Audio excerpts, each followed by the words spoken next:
Ooh, ladies and gentlemen of the Rude Nation, it is your boys back again one more time for episode 180, 20 away from 200.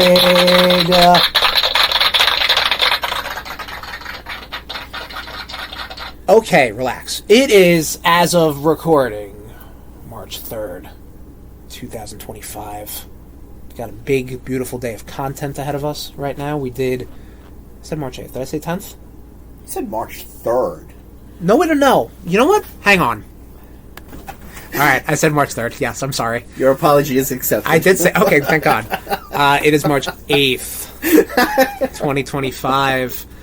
We just recorded the RudeBoyz Top 10, all about Daredevil. We're going to be talking about Daredevil, the old hornhead himself.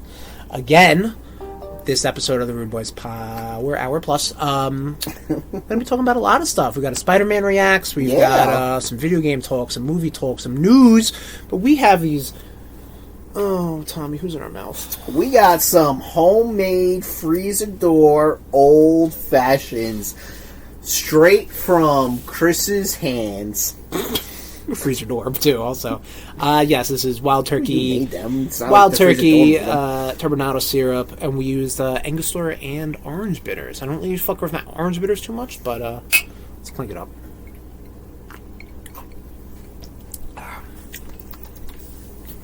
I love old fashions. I love old fashions. Drinking it neat. Woo, baby. Well, I'm assuming you're still consuming the same amount in your mouth, right? It feels a little bit stronger because I don't have warm.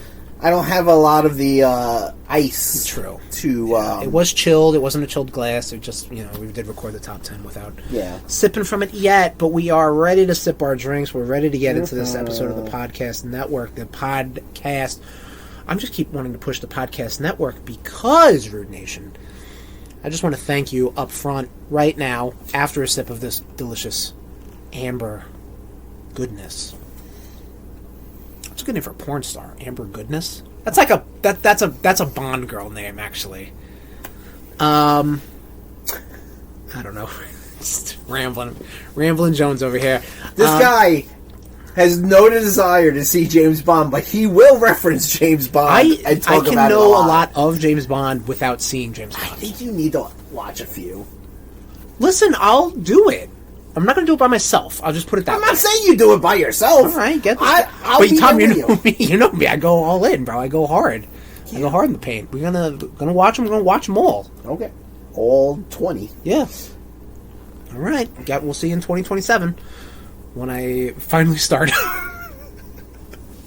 Anyway, the RudeBoyz Podcast Network is brought to you is brought to you thanks to people like you, and by you I mean us. It's our fucking labor of love. We're doing it, but we love interacting with you, the Rude Nation, on our Discord, bit.ly/RudeBoyz Discord. If you guys could join into that, get in part of the conversation, talk about us, talk about our episodes. When we reach out for the RudeBoyz Top 10 or episode ideas, we'd love to get feedback from y'all. We're also on Twitch, twitch.tv/RudeBoyz469. As I said, big content day. We're going to be streaming Split Fiction, the newest game from Hazelight Studios. It's the team that did A Way Out and It Takes Two and that Tale of Two Brothers game. It's the same team that did all that stuff. A lot of co-op goodness. So it's going to be a lot of us screaming at each other, I'm sure. 27 Bond movies, by the way. 27 Bond movies? Okay. Twitch.tv/RudeBoyz469. Anything you miss on our Twitch, you can find on our YouTube. We have YouTube? We do, Tommy. Trying to bring that back. YouTube.com/@RudeBoyz469. That's where you find our archives for our Twitch streams, and that's where our podcast is as well, because our podcast is available on any place you can get podcasts. Apple Podcast, YouTube, but our home away from home, our Hell's Kitchen, if you will. This isn't a really Daredevil-specific episode, but there's going to be a lot of Daredevil talk on here. RudeBoyz.podbean.com. Flick the hell out of that bean. Hey! I meant the laughing, but that's still good. That's still good. Alright, so we did the intro. We did all the fun stuff. Oh, and also, rate and review us on your podcast apps of choice. Send us a DM of you doing so. We'll give you a special shout-out. That's it. That's all I got to say about that. Cool. Yeah.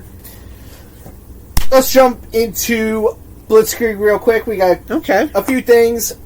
Apparently, Kathleen Kennedy is going to get the fuck out of Lucasfilm. Well, she's retiring. So, right. Yeah. Well, get the fuck out. Okay. Apparently, Dave Filoni will be taking over.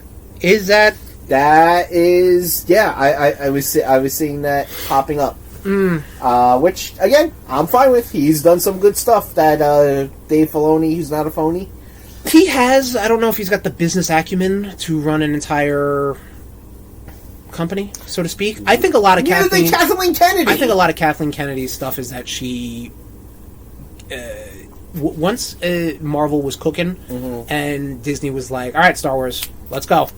Right. I think she was like, "Oh, what about this?" Like, she threw a lot of stuff to the wolves. She got overwhelmed. I think got overwhelmed. I think, and listen, anybody could get product. I'm not making excuses, but I'm saying is like, why did this person fail? Like, we're just trying to kind of point to that, or why is she? Well, I can tell you why the internet doesn't like her, but we don't like her because she put out shitty content.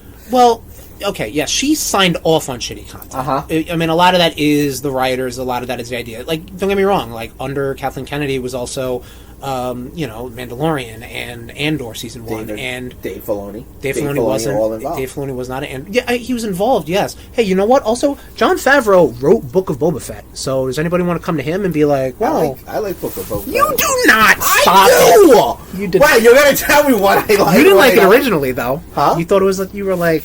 I mean, yes. Is it a Mandalorian 2.5? Yes. It became a Mandalorian 2.5. Thankfully, honestly, I didn't mind it. Okay. I did not mind it from the jump. Okay. There's a lot of things that happen in the Star Wars post-Disney buyout that we're just not really... Right. We all have issues with. Do I personally blame Kathleen Kennedy? I could. I think a lot of that, though, is a lot of corporate pressure. You blame Lucas for being like, "Peace, bitch." Yeah. But a lot of that is corporate pressure. A lot of that is them trying to chase. A lot of them is trying to be like, "Oh, let me have 3 different directors do 3 different but connected Star Wars movies." Like, dude, you're out of your mind. Could have done it. You could have if somebody was actually to be like, "Listen, Kevin Feige can do it," but like, or did. Again, we don't have to get into that. Because these weren't like part 1, part 2, part 3. They were all interconnected. They can all live and move within their own stuff, but you can't just have a movie end and then, as divisive as Last Jedi was, and as as good as some parts were and some bad some parts were, you get whiplash from being like, oh, Luke's a chump and there's a fucking casino planet and like just all this weird stuff, and then it's like, okay, cool, we're gonna make Kylo Ren the big bad, sweet. Oh, but then somehow Palpatine returned. Like, what the fuck? You're right. You need a steward for that stuff. Honestly, what I have heard, it should be a Jon Favreau, Dave Filoni duo that does it. I guess similar to what they're doing over in DC, where James Gunn is kind of more of the creative head, and his buddy Paul Sava. Wow, I don't fucking know the guy's name. The other guy, he's more of the business guy. DC's gonna fail anyway. Wow. All right. Cool. Listen, rising tide lifts all ships. So if DC brings it, Marvel's gonna have to bring it. Rising tide also lifts all shits. This shit sinks though, unless you have a lot of fiber in your diet, which is possible. So, all right. Too much fiber is not good though. So, how did we get to this? How did we nothing get to this? is too much of everything could be bad. Why do you want Superman? How did we get from Star Wars to Superman? Why do you want Superman to fail? You brought up James Gunn. And you just have a vendetta. But what I'm trying to say is you have these two people playing for their strengths. Maybe Dave Filoni can do more of the creative side and Jon Favreau can do more of the business end side. I think that would probably work out. Okay. That's it. But yeah, there's a lot of things that went wrong in Star Wars that we'd have to talk about. We did talk about this in our Discord, bit.ly/RudeBoyz Discord, as far as talking about maybe doing a future Rude Boy rank up on Disney Plus Star Wars shows. Or we could do an episode of what we did with Sony, how to save the Star Wars universe. Honestly, I mean, all I could say is just make better Star Wars things. Because they exist. They exist, At least with Sony, you kind of knew what you were dealing with. Right, yeah. Sony, you're like, I have characters I can use. Right. Star Wars is just like, tell a good story in Star Wars universe. Like, you know what I mean? Like, Rogue One was cool because it was a Star Wars thing, you know? Exactly, yeah. Skeleton Crew was fucking Goonies in space, from what I understand. I never saw Goonies, but, like, you know, like a whimsical kid adventure that didn't have to really deal with Jedi and shit, you know? Goonies is overrated. I have no... If you're ever interested, I'll bring it by. Zero interest. Good. What else we got time? John Berthnell, involved with the Punisher special on Disney Plus. He will be co-writing. He will be the Punisher.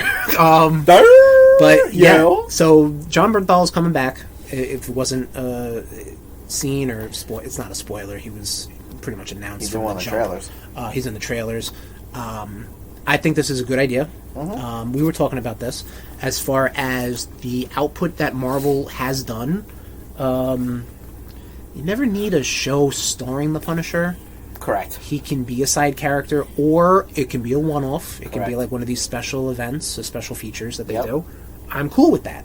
I agree. And I think the way that they're treating Born Again, that you can't really, you gotta go all in for a Punisher thing. I'm sorry, like you gotta make it black and white and do like a Schindler's List sort of thing with the red. Yeah.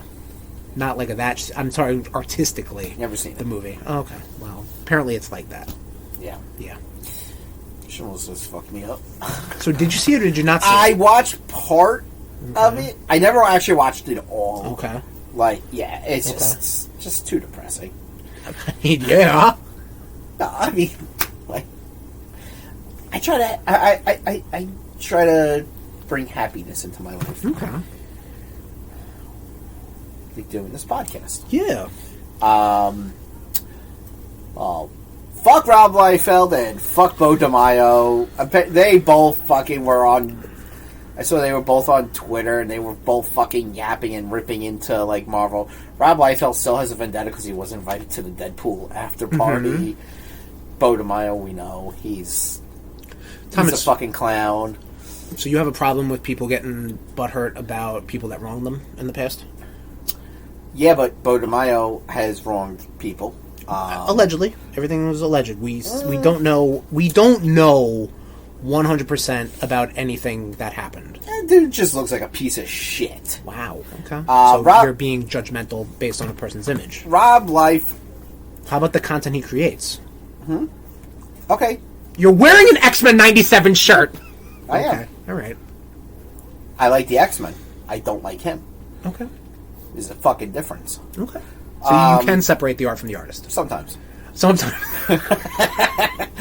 When it's convenient for me right now. Yeah, exactly. Okay. And Rob Liefeld's always just been such a fucking blowhard. I mean, honestly, ever since he'd be like, I created Daredevil. Wow, I created Deadpool. Yeah. And it's like, you drew him. And like, Fabian, he was the writer, right, at the time? Yeah. And also, this Deadpool isn't anything like the Deadpool you guys dealt with. Yeah. So like, yeah. And how he's not me, I did that. He flat out goes, he's like, I'm a much better drawer than Todd McFarlane and Jim Lee. And I'm like, wow, he's feuding with them too now? He's made like passing comments, like he has said he could draw a better Wolverine than Jim Lee. And I'm like, are you like, he's high on his own supply. He really is. He's high on his own supply, man. He's his number one fan. He really is. But yeah, that's all I gotta say is fuck them. Okay. Fuck them two guys. Okay. Anyway, moving on. Didn't you want to say you brought happiness in your life? Yeah. Okay. And sometimes saying fuck to certain people... That makes you happy? Brings me happiness, guy. Okay. That's clarification, thank you. Just helps me understand. Helps me understand. That's it. I'm a hypocrite, right? Yeah, I've realized. What have you been up to? Well, I'm still on furlough. Still got another week coming up. Okay. And I'm trying to get better at video games. You're trying to get better at playing them? At finishing them as well. Indiana Jones and the Great Circle. I played that. I did stream it a little bit on our Twitch, and it's on our YouTube. This was a very fun game. It took me a little bit to kind of understand what kind of game this is. It's a first-person action-adventure game, which you would be like, why? It's done by Machine Head Games. Okay. They've done the Wolfenstein games, so they already know the best way to kill a Nazi is, you know, guns and beating them up and pushing them off ledges and stuff like that. It's a lot of fun. But this game was a lot of fun. This game is not... I will not call this game perfect, but it was a whole hell of a lot of fun. Like, it is a little glitchy. It is a little like, oh, should that have happened that way? No. Right. I don't know. It's not, like, perfect. It's not like the stealth is a little loosey-goosey, which is perfectly fine, because at some points you don't want to be, like...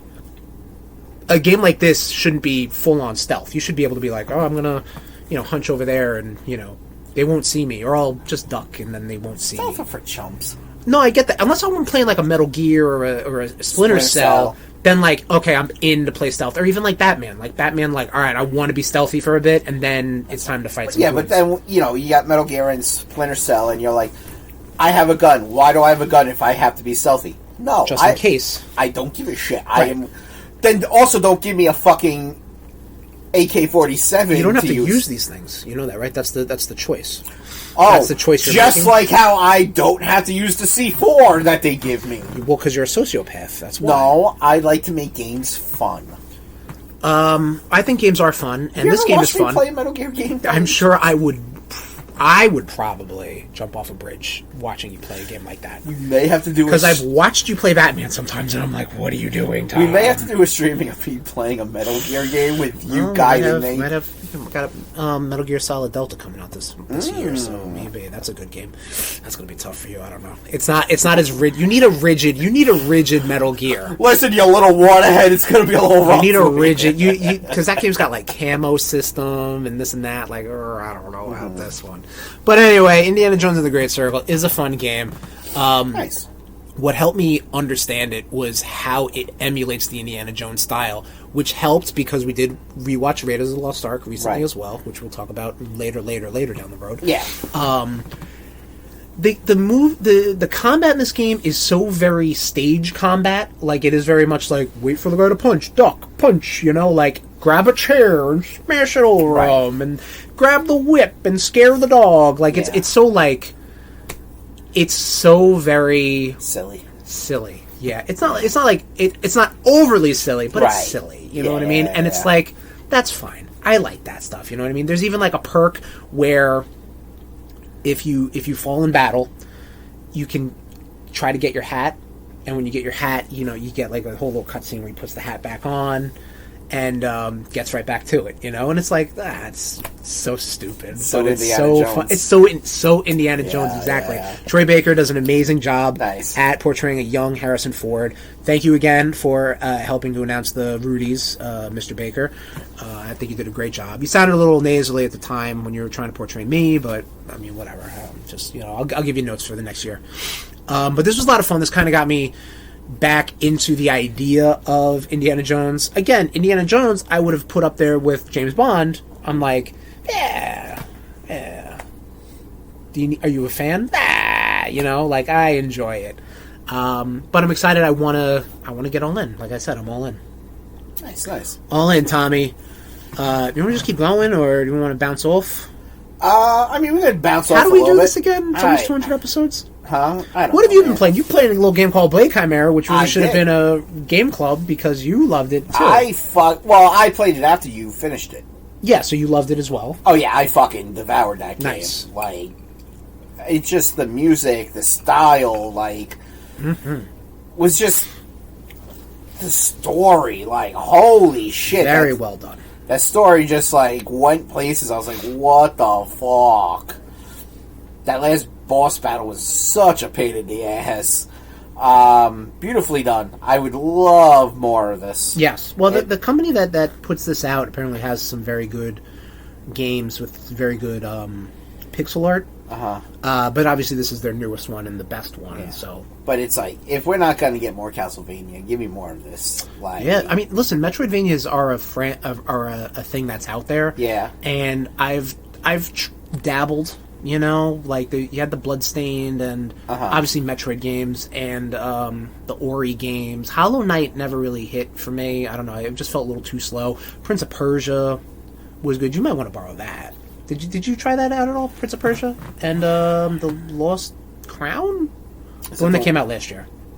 It's like a Metroidvania style. Yeah, I remember you saying that there were like dead part, like I guess maybe they did an update. Like I remember when you were first playing it, like you said there were definitely there were definitely issues within the game. Like, you know what? I will say this: if it's ever cheap on like Steam or a PlayStation or something like that, maybe pick it up from that point. Or I just borrow it from you. Well, you could do it there, but I think I would have liked that game better if it ran a little better.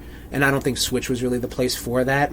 Technically speaking, I've heard it plays fine on Switch, but like the issues I ran into, are probably Switch exclusive. But what are you gonna do? The system's 8 years old now. But a game that you are did you start SteamWorld Dig 2 as well? I finished SteamWorld Dig. Right. Which again, I could just sit there and we love some SteamWorld Dig. Yeah, I did start SteamWorld Dig 2. Okay. Yeah. What are your initial thoughts on that? I like it. Okay. Again, I mean, there are parts I could just dig. Yeah. It's definitely more puzzly. Yeah. Than the first one. They definitely made it bigger. Yeah, like right now I'm up to the part where like my pickaxe can set things on fire. Okay. So I'm like looking for these like 3 braziers to open up like good a use lower of level. Brazier and not like torch or something like that. That's really good. Thanks. Yeah. Because like I was like trying to think, I'm like, oh, it's with the torches. And you yeah. said brazier. I'm like, holy shit, that's good. That's what the little fucking. That's what Fedden keeps telling me what they're called. Oh, the little like spark dude that's in me. Navi, yeah. It's good. Graphically, it's very very pretty. Yeah. I love all like the different updates. Like I was seeing, like apparently there's like a hoverboard you can get. There's items you can get. Sure. Yeah. I don't want to spoil anything. Well, no, because I was doing a walkthrough and I saw, like, because I'm trying to find this third one, right? And I just don't know where it is, and I was just starting to get droopy eye. And then you also let me borrow Mario RPG, which I'll be jumping on soon. Nice. So, but yeah, SteamWorld Dig, very fun game. Yeah, I definitely like it. Definitely like it. Very wordy though, like you said. SteamWorld, they definitely were like, let's expand the story. Take this seed of SteamWorld Dig and grow it. Yeah, and it increases the story and the dialogue, obviously, the traversal, the puzzles, the items, the upgrade system. Like not only upgrades, then you get perks. Yeah, you know what I mean. Like they definitely kind of blew it up. And I would tell you, I was like, times I'm like playing this game, I'm like, I just want to like go down and get gems. Like that's all I want to do for a minute. You know, I've had some drinks. I'm like, I just want to shut my brain off. Yeah. And then sometimes that game wouldn't hit, but it's still very good. Yeah. Right now, I think the SteamWorld games are on sale again. They're like always on sale. Yes, that's how cool. I picked them up. They're on sale again now. Yeah, they were like $2 each when I got them. I remember playing Heist, and I really liked Heist. Yeah, that was like didn't click for me. I can definitely. It wouldn't have clicked for me, except I was like all in for SteamWorld Dig, so I was like, "Oh, I want to try this out too." And I was like, "All right." Took a little bit. SteamWorld Heist is coming out physical, so I put the order for that. No, I know, yeah. Oh, I know, right? Shock, big shock. You did this? But I have SteamWorld Quest that I think I bought for like $2. Okay, that's like the card-based RPG. Okay, which I'm like, I've spent more on worse. So we'll give that a shot. But yeah, I love me some SteamWorld Dig, SteamWorld stuff.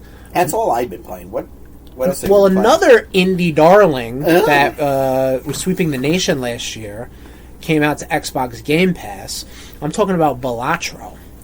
So Balatro is this card. Came out last year, 2024. Yeah, I was seeing a lot of people starting to play it like beginning of this year. Maybe because it came out to Game Pass, or maybe because of the buzz. Buzz.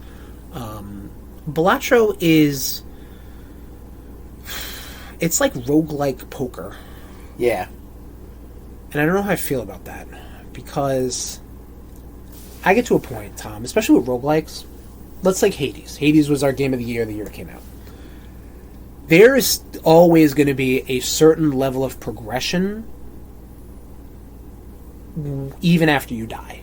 Like, you can have a great run, die, come back and have upgraded health or stats or whatever, this or that. I don't get that with Balatro. And maybe I'm not giving it a chance or stuff like that, because it seems like the only things you unlock more jokers, but you still have to get the jokers.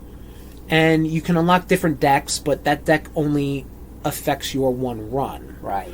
So, like, I don't really know where the incentive for me to continue, because if I'm starting a run and I'm like, oh, these jokers are good for, you know, one card I like, which Raven was telling me about in the Twitch chat. You can play a straight only using 4 cards. So instead of having that 5th card, you know, higher or lower, you could just play the 4. Great. Oh, I have another joker that will help that. Oh, if a straight is played, you get X amount of multi-points. So I'm like, okay, cool. And at a certain point, it's like, you can only play one hand, and it has to be 11,000 points. And I'm like, how the fuck do you want me to do that? You know what I mean? Like, and you can discard your cards and try to get more cards. Like, you need like a fucking killer hand to do that. But, like, how do you beat that boss again? You know what I'm saying? If your deck resets every run, from what I understand. Again, maybe I'm missing something, but you get a 52 a deck of 52 every time. You know, you can upgrade some of your hands, if you get a pair, it's 20 points instead of 10 points, or you know. But that comes with the run. If those always stacked, then I'm like, all right, like, it makes sense why I'm improving, or not necessarily improving, but just like getting better in a way. And yeah, I just kept hitting a certain wall, and I'm like, I'm not. I've watched you play this. I watched Raven play this, and I watched my brother play this. Nah. Yeah, no. Thank God it came to Game Pass, so I can now understand what that is. Yeah. But I'm like, I don't know, man. It's not really for me. No, and look, that's fine. If it's not, you know, not every game is for us. Absolutely, yes. Our time is important, and we need to protect that. So that was what I've been playing as far as Balatro-wise. 1 second. Yeah. I also want to talk about a little game that came out, a little indie game that was sweeping the nation in 2022. Thank you. Needed a release date. It's called Immortality. This game's bonkers looking. This game, I wanted to play on Xbox Game Pass. It came out on Xbox Game Pass originally when it came out, but you needed an Xbox Series X. Okay. And I didn't have that at the time, so I'm like, gotcha. So it's always been on my radar. This is developed by Sam Barlow. Sam Barlow is the writer for Silent Hill Shattered Dimensions, which I love. Did Her Story, did Telling Lies. Those other 2 games kind of deal with more of like the full motion video stuff. Like, instead of like graphics, they use videos of people. Okay? Kind of like Night Trap. Kind of like Night Trap, yes. Fine. Yes. You know what? Another step with Night Trap, you're using all that full motion video, and you have an interface that you're controlling the story. Yeah. Okay? So in Her Story, what the thing was, it was, you would have all these, like, it was like almost like a police interview. Okay. And you'd have all these, like, CCTV clips. And you would hear her give a part of a story, and you can word search anything, and it would show you more clips. Okay. So you're basically kind of like, you're putting a puzzle together.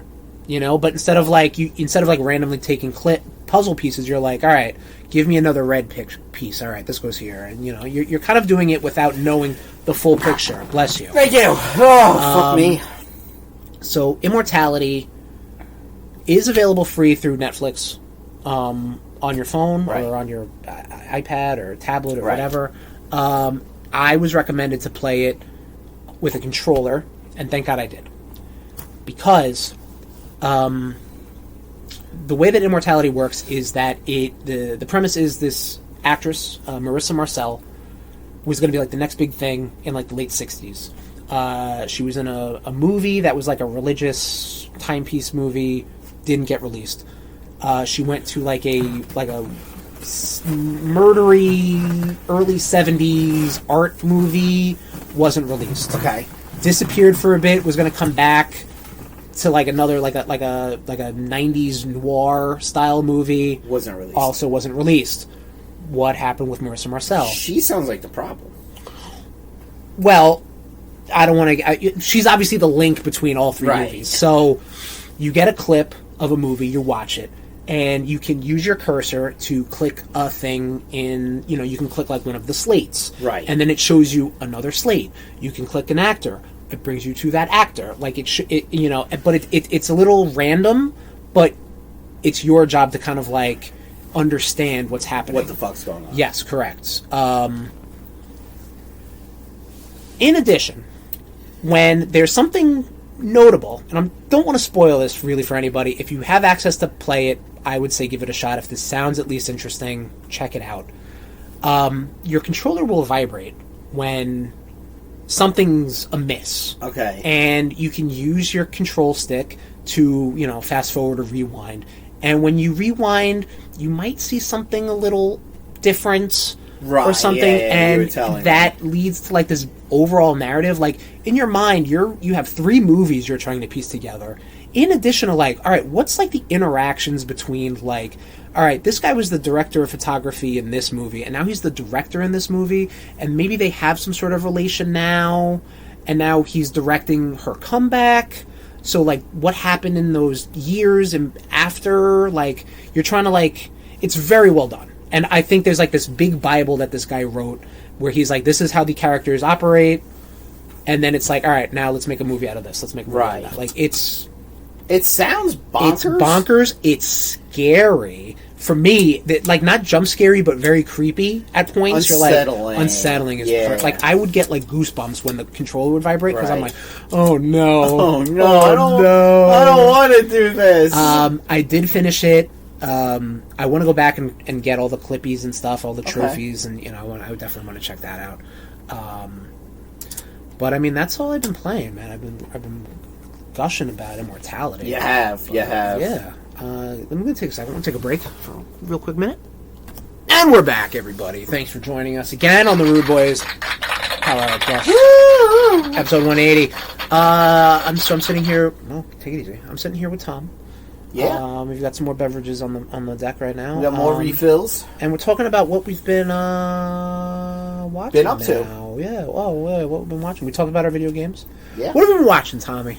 Wow. What have you been watching? The way you consume video games, I consume accurate. Watchable media. Watchable media. I really like that. Okay. Very corporate of you. Yeah. I did a whole rewatch of Daredevil before Daredevil Born Again. Definitely. Holy shit. What a fucking ride. I didn't think I was going to make it, by the way. No, I gave you this thing, like fandom does a thing where it's like, oh, if you want to binge watch, you watch 2 episodes a day this day, or 1 episode this day, and you're like, nope. You finished it up in like 48 hours. Well, I mean, you went on vacation, so I was just like, I have nothing to fucking do. You put it on and you get absorbed by some Daredevil stuff. Yeah, throw it on while I'm, spending time with the lady, and just fucking good time, man. So obviously it is still good, right? Absolutely. Right, that hasn't changed. Are there any other takeaways? Let's clink it up. Clink it up to Daredevil. Are there any other takeaways you got from this watch than previous takeaways? Like maybe different things you now you see all 3 seasons? I like Karen more than I did the first time. Is your issue with Karen based off of the comics? Oh, yeah. Of her? Okay, so totally. This iteration of Karen, you're cooler on? Yeah, and, and I think it also helps that Deborah Ann Wall is a giant fucking D&D nerd. She really is, yeah. Which is very, like, that whole interview with her and John Bartnell is that's great. That's really funny, yeah. They were even asking, they were like, what sort of, what am I trying to say, class would Karen be? Right, and you saw her light up, like, oh man, like she's starting to like... Yeah, go through. Yep. John Bartnell is really good Punisher. Oh, yeah. He's a really good Punisher. Oh, yeah. And he's actually a really good person, too. He seems it.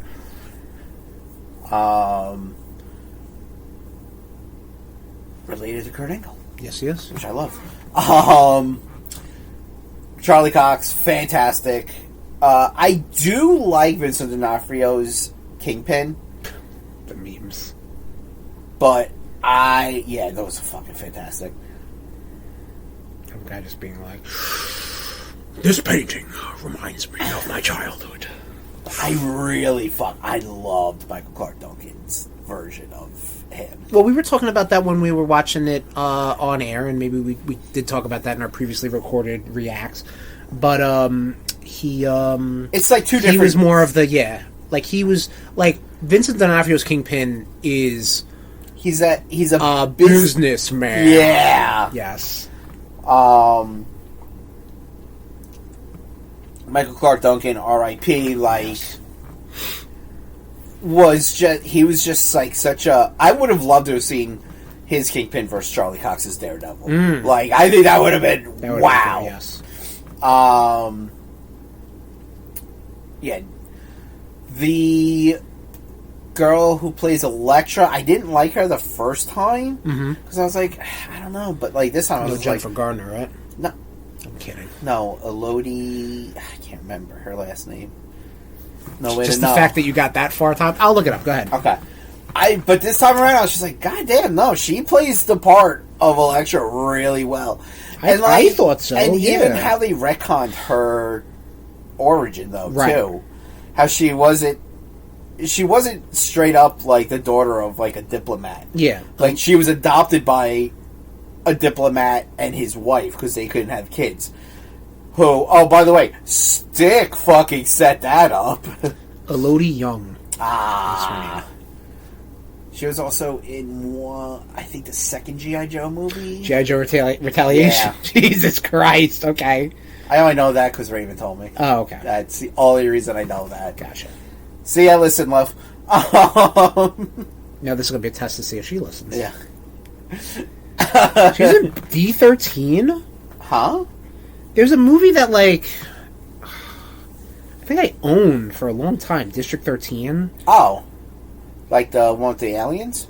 No, that's District 9. Oh. It's like a weird foreign language parkour movie. Oh, yeah, I know what you're talking about. Yeah. I think she was in the sequel, actually, now that I'm looking at it. There's like, what, 4 of them? Only know of 2. Okay, I don't cool. know. Just based off of... I didn't know there was a second one. Gotcha. But yeah, by the way, I thought the actor who plays Stick, I thought it was Lance Hendrickson the first time I watched it on Netflix back in the day. It's totally not fucking Lance Hendrickson. Right. It's not. It never has been. The way that guy talks, it sounds like if you closed your eyes, you'd be like, yep, that's Lance Hendrickson. You know, if you close your eyes, you'd be like, oh, I guess this is what Stick feels like. Yeah, exactly. So, any other takeaways you got from... I'll rewatch it again. Sure, of course. Why not, you know?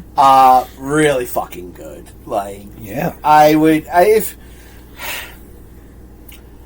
recommend this for your girlfriend to watch over The Substance. Listen, I agree. I thought when the Netflix shows were coming out, Daredevil Season 1 came out, I was like, that was an amazing superhero TV show. When Jessica Jones came out, I'm like, that was an amazing TV show. Yeah. Like, I would tell anybody who was on the fence to be like, oh, superheroes, I don't want to watch that. She barely does anything superhero-y. You know, she lifts a car or something, like, that's it. You know, like, that was fucking good. David Tennant is Purple Man, too. Like, Christ almighty. They went, yeah. I watched, for the first time, Stand By Me. Right, yes. So, why did you decide to watch Stand By Me, Tom? Well, one, there was a list that was brought up, and it's a movie that's always been on my radar. Like, I've always seen, like, parts of it. Okay. You know, because it was one of those ones that used to play on, like, Saturday afternoons. Uh-huh. So, like, and then I was just like, let me see if it's streaming anywhere. Sure shit, it was streaming on Netflix. Gotcha. Okay. I think if I did see that as a kid, it would have hit different. But as someone who holds friendships in high regard, it hit. I got teary eye. Okay. At points in this movie. Good movie. Yeah. Kiefer Sutherland's such an asshole in it. Never saw Stand By Me. No? No. I thought you did. I thought you said you did. Nope. Oh, the way you've mocked me. No, it wasn't mocking. First off, you're really painting me in a poor light. But the fact that it was Stephen King adjacent, that was why I was like, you never saw that? I see the way you were always wording it. It always seemed like you saw it. No, never have. You could default to if I've seen a thing. I never have. You could always default. Chris, I think it's a movie we should watch. I think you would enjoy it. I have no interest in seeing it. Okay. Let me put it this way. Better than fucking Goonies. Okay. I also watched A Real Pain. That was with Jesse Eisenberg and Kieran Culkin. Oh, okay. Was this the one that Kieran Culkin was running on? Oh, okay. Cool. Really good. I don't know. What's the premise? I have no idea what the premise is. So they're two cousins. Okay. Who go to visit their grandmother's childhood home in Poland. While also doing a Holocaust remembrance tour. Okay. Then you also find out that Kieran Culkin had a mental breakdown, and they've grown apart. Like they used to be like really tight when they were kids. But as they got older, they grew apart. Jesse Eisenberg has a family. He has a son. He has a wife. Really good, heartfelt movie. Right. I I definitely recommend it. Okay. It doesn't go too. It doesn't get too depressing, but there are parts where you're like, "Oh man, I feel sad." Sure. Yeah. Definitely recommend it. I would definitely watch it. I also watched The Wild Robot. This was fucking adorable. Okay, great. This is on Prime, I think? Peacock. Okay.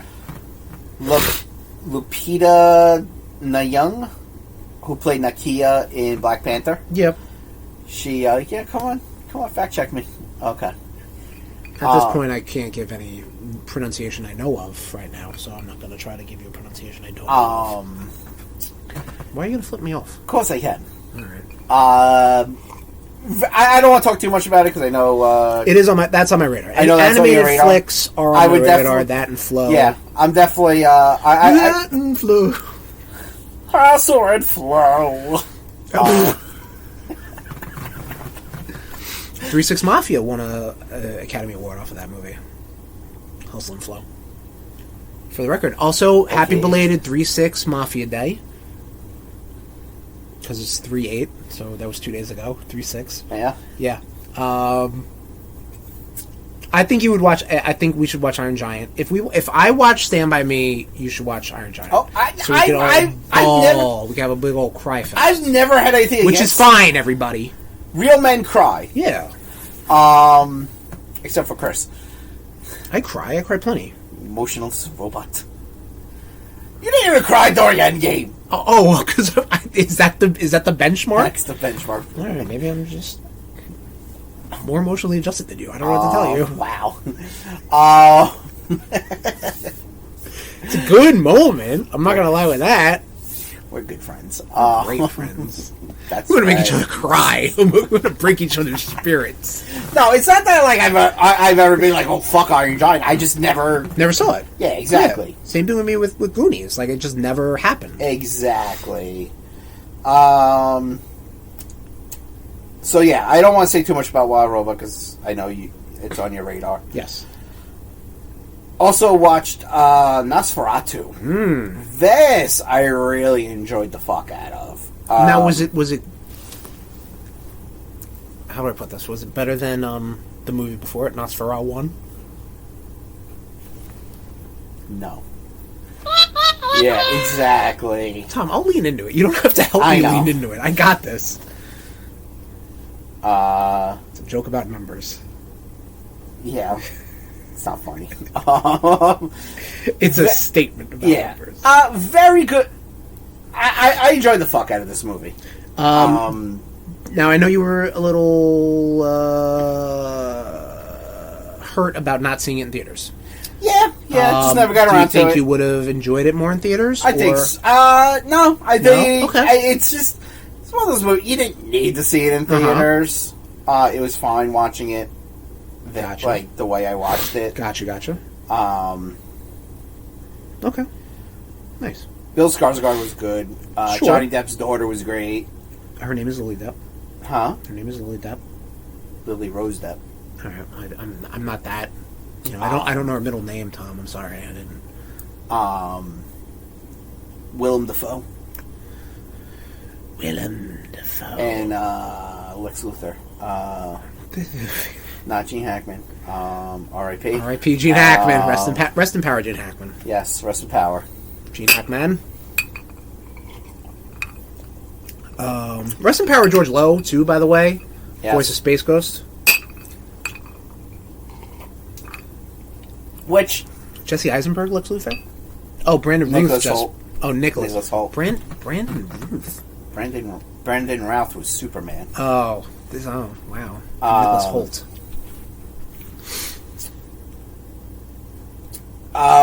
But yeah, you wouldn't like it. Really? Why? I don't know. Actually, you might. Your girlfriend wouldn't. Why don't you think I would like Nosferatu? Oh, fun fact about that, because we were talking about this. It is very slow. So, my girlfriend and I were on vacation. Watch the fuck out of it again. If it's going to be slow, I'm going to get put to sleep.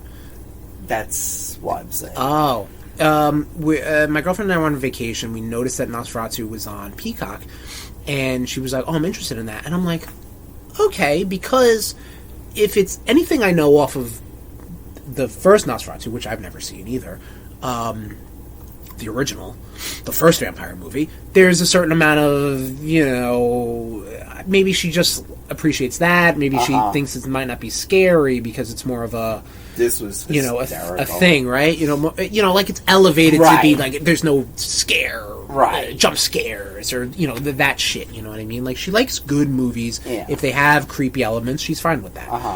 So maybe that's what I thought she was saying. So I'm like, you were asking about the Peacock account, so I'm like, because we share shit. Because we're friends. Come at us. Who's running Peacock? Who's running NBC now? WWE. No, they're not. I don't know, General Motors. Though, starting getting a 30 Rock. Pretty funny show. Couldn't get into it. That's also understandable. Yeah. I think because... I tried a lot. Because now, watching it now, after Alec Baldwin killed a person, and Tracy Jones... Tracy Morgan. Character is Tracy Jones. Tracy Morgan got into that terrible car accident, almost died. Why is Tina Fey even acting? You're like... Wow, what a time to be alive. So it was like... They would just make shows for everybody. Yeah, like, I remember we'll get back to your story in a moment. Only because I would lose track. Yeah. So I remember back in the day, because now it's, on Comedy Central, they will play the fuck out of Parks and Rec and The Office.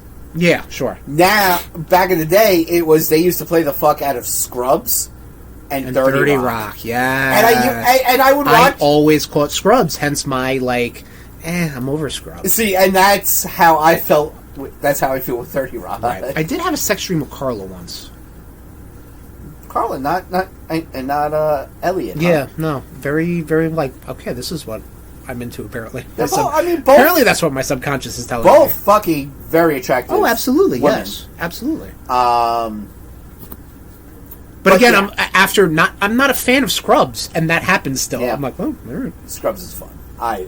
Minus the last season, Scrubs is good. You could say that about a lot of shows. Yeah, true. Anyway, Nosferatu, back to you. So you were asking, you ended up watching Nosferatu. And I think maybe we were talking about it or something like that, or maybe I asked if it was scary or whatever, and then I tell my girlfriend that, Tom watched it, and da-da-da-da-da-da. She thought it was about Nostradamus, because she got the names mixed up, or something like that. So I was like, oh, Oh no! So I can only imagine sitting and watching that movie, and for her waiting for some sort of Nostradamus thing to happen. I wish you didn't correct her. No, come on, come on. If there's one thing about me is I'm a good boy, and that even means I can't keep a joke because I will be like, "Oh, what are you talking about? Now, it's not the right movie." Now, me on the oh yeah, of course, you'd be just like, totally. You're gonna be like, "Let's see how this plays out." Let's watch it. Yeah, because I'm an asshole. Bold strategy. No, but seriously, if you are interested in watching Nosferatu, we'll watch it. All right, well, add it to the list. Yeah, you'll be like, "Yeah, let's watch it." Yeah, no longer on Peacock. Yeah, you're not wrong. But Tom, you got bit by the award season bug, Tom. I did. A lot of these which, by the way, fuck the Academy. Why? So when they were doing their in memoriam, they left out Tony Todd. Okay. And they left out Michelle Trachtenberg. Now, I think it's because Tony Todd might not have actually been in the Academy. I think that's a lot of it. Too. Michelle Trachtenberg was more. She was more like TV. So, but still, like, I don't know. Life is life. That's just me. No, listen. Life is life. R.I.P. Well, Tony Todd was done already. Michelle Trachtenberg. That was a fucking Jesus. Mm-hmm. Like Pete and Pete was fucking seminal growing up for me. So I mean, Buffy for me. Right. Yeah. Seminal. Substance. You also watched. Yeah. Substance was. If you're into body horror. Yeah. I liked it. Should it have gotten the buzz that it got, or? Well, Demi Moore did. Demi Moore deserved the buzz. Exactly what I was about to say. Should it have been in Best Picture? No. Okay. Didn't really get in Best Picture because of it's all political. Yeah. That fucking Amelia Perez movie. Let me tell you, that should never have gotten. That should have been fucking whatever the fucking Russo brothers movie is happening right now. Yeah. That fucking Amelia Perez movie probably should have been that. Don't get me wrong. I'm all for representation. But that movie tried to get into it, and it's just like, what is even happening? You were saying that. I am curious about before the jokes, even before all the jokey things everybody jokes about now about that movie. I'm like, what is going on here? I'm interested in seeing the movie that one, Honora. Yeah, same. Mainly because I'm happy that it was an independent film. That one. Like, I think they said it only cost like $4 million to make. Well, I mean, that doesn't mean it's an independent movie. Well, no, it's classified as independent. Oh, okay. Because it's not a Warner Brothers, Sony, Universal. Correct. Fuck. Okay. And they did everything on location too. Oh, that's how to do movies. Well, yeah, but the Academy loves that shit, though. The Academy loves that shit. Yeah. They love like that. Remember that? What was that movie with the? Oh God! It was like A Boy's Life or something like that. It was like, is that the one with Brie Larson where they were stuck in a car or something? No, in a basement. No. Yes, they were locked in a basement. Oh, so yes, it is. They were locked in a basement. They were like kidnapped. Oh, she gave birth to him. She got kidnapped or something. Oh, maybe yes. Okay, so yeah, okay. And his whole, or actually that I've never seen him in a car. Hold on, or was that the? Oh, fuck, because there's. Yes, no. I know the one you're talking about. There are several different ones. We're putting a pin in this. This is going to be a future episode of the RudeBoyz Power Hour Plus. Us poorly explaining movies that the other one has to guess. I like it. Yes, I like that. Okay. Do we have a podcast episode ideas? No, we have a top 10. Well, why don't we do that after you talk what you've been watching? Oh shit, you didn't really talk about Substance that much. Oh, it's fine. Fuck you. So wasn't for me. So we know right now. I'm putting this in the 2024 ideas list. Poorly explained movies. Perfect. Okay, just so we know, and I'll forget. But it's up in the recently opened. All right. Like I said, I was on vacation, so of course we're gonna sit around and watch movies because why would we do that at home or anything like that? Yeah. The downtime. We watched Woman of the Hour, which I believe is on Netflix now. It stars Anna Kendrick and Tony Hale's in the mix. It deals with the real-life serial killer whom was terrorizing states nationwide in the late 60s, early 70s, who showed up on the dating game once Yes. And the main story, the woman of the hour, if you will, the Anna Kendrick, who Anna Kendrick directed this as well. So yes, which is funny because I always pick up on when people direct their own movies, and then they're like, "Oh, you're so pretty. Oh, you're so this," like to the main character, and I'm like, "All right, relax." Like you're so. What's up? That was the name of the fucking movie. What was the name of the movie? Brie Larson. Room. Oh yeah, shit. Is that the same movie though we're talking about? No, it's not. The one you're Is it like A Boy's Life or something? Some shit like that. Right, yeah. But they like dumb shit like that, you know? Whatever. Anyway, Woman of the Hour really follows Anna Kendrick's character as kind of like a down-on-her-luck actress who just manages to get a gig, air quotes, on the dating game. One of the contestants is a serial killer. They do a lot of flash forwarding and flashbacking to some of his other victims. Okay. And the actor that plays the serial killer is properly creepy. You know, like definitely like that late 70s, that late 60s, early 70s type. You know, like he'll just start taking pictures of her and like, "Oh, you're so pretty. Well, everyone competent." Like this shit wouldn't fly nowadays. I really hope it wouldn't. I really hope it wouldn't. But who's it was pretty good. Say with the state of the country. Yeah. Well, you know what's funny? We got daylight savings coming up. Daylight saving time coming up. This is going to be the only time in the next 4 years that we actually go forward. So anyway, watch Conclave. Conclave was good. Was it? Yes. Nice. Conclave. It's like an ensemble cast with Ralph Fiennes and Stanley Tucci and John Lithgow and some other actors and actresses I don't know about. Not Monica Bellucci. Isabella Rossellini. It's dealing with the Cardinals coming together to try to vote a new pope. And there's some political intrigue going around. Like, not necessarily... Not political, but like, you know...